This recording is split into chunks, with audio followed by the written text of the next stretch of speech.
আসসালামু আলাইকুম। Hello everyone. সবাইকে স্বাগত জানাচ্ছি। আমি মেহেদী হাসান অপু। জাতীয় নির্বাচন কমিশন অফিস থেকে একটা অ্যানাউন্স এসেছে।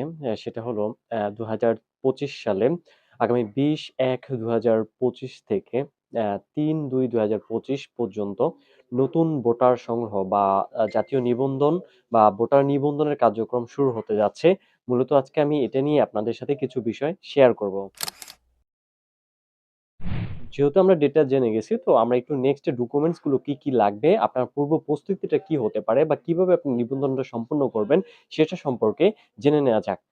শুরুতেই আসি যে আপনার ডকুমেন্টস গুলো অ্যাকচুয়ালি কি, কি ডকুমেন্টস আপনার প্রয়োজন হবে। সহজ করে বলতে গেলে আপনার একটি অনলাইন জন্ম নিবন্ধন ডকুমেন্টস লাগবে। যে জন্ম নিবন্ধন ডকুমেন্টসটা হবে অবশ্যই আপনার পিতামাতার ভোটার আইডি কার্ড অনুযায়ী। চেষ্টা করবেন দ্রুত আপনার পিতামাতার ভোটার আইডি কার্ড অনুযায়ী সংশোধন করে নেওয়া। অর্থাৎ আপনার পিতামাতার ভোটার আইডি কার্ডের মধ্যে যে নামটি রয়েছে আপনার যেন সেই নামটি থাকে। আপনার জন্ম নিবন্ধনের মধ্যে যেন সেই নামটি থাকে। অবশ্যই বাংলা এবং ইংরেজি যেন অ্যাকুরেট থাকে। এবং আপনার যে সার্টিফিকেট রয়েছে, আপনি যদি শিক্ষিত হয়ে থাকেন বা পড়াশোনা করে থাকেন, তাহলে আপনার সার্টিফিকেট অনুযায়ীও আপনার জন্ম নিবন্ধনটাকে অ্যাকুরেট করে নিবেন। দ্বিতীয়ত আসি, আপনার অনলাইন জন্ম নিবন্ধনটা গেল, আপনার অনলাইন জন্ম নিবন্ধন লাগবে, সেটা অবশ্যই ১৭ ডিজিটের হতে হবে। সেকেন্ড ওয়ান হলো আপনার পিতামাতার ভোটার আইডি কার্ডের ফটোকপি প্রয়োজন।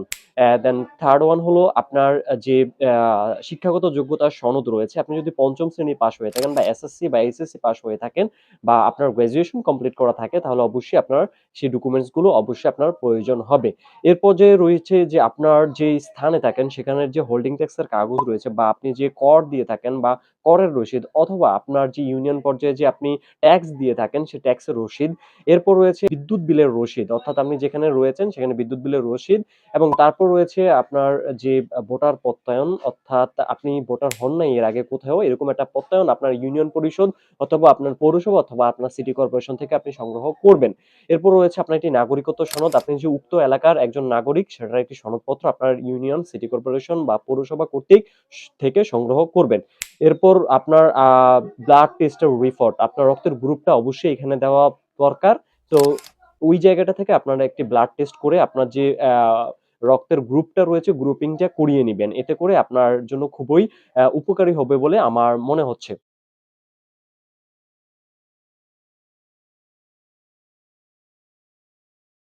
পর্যায়ে আসি যে আপনার নিবন্ধন অ্যাকচুয়ালি কিভাবে হবে। বিভিন্ন স্কুল থেকে, প্রাইমারি স্কুলের শিক্ষকবৃন্দ যিনারা রয়েছেন ওরা আপনার বাড়িতে যাবে এবং আপনার তথ্যগুলো সংগ্রহ করবে এবং একটা নির্দিষ্ট ডেট দেওয়া হবে। ওই ডেটে আপনারা হলো গিয়ে আপনার ছবি তুলবেন এবং ফিঙ্গার দেওয়ার মাধ্যমে মোটামুটি ১ মাসের মধ্যে আপনার যে জাতীয় পরিচয়পত্রটি রয়েছে সেটি পেয়ে যাবেন। আশা করি আপনার যে ভোটার তথ্য বাড়িয়ে, বাড়িয়ে গিয়ে যে তথ্য হালনাগাদ প্রক্রিয়া রয়েছে বা ফ্রিতে যে ভোটার হওয়ার যে সুযোগটি রয়েছে সেটি সম্পর্কে আপনারা অবগত হয়েছেন। তাহলে আগামী ২০/১/২০২৫ থেকে ৩/২/২০২৫ পর্যন্ত আপনার কার্যক্রমটা আপনি সম্পন্ন করে নিবেন।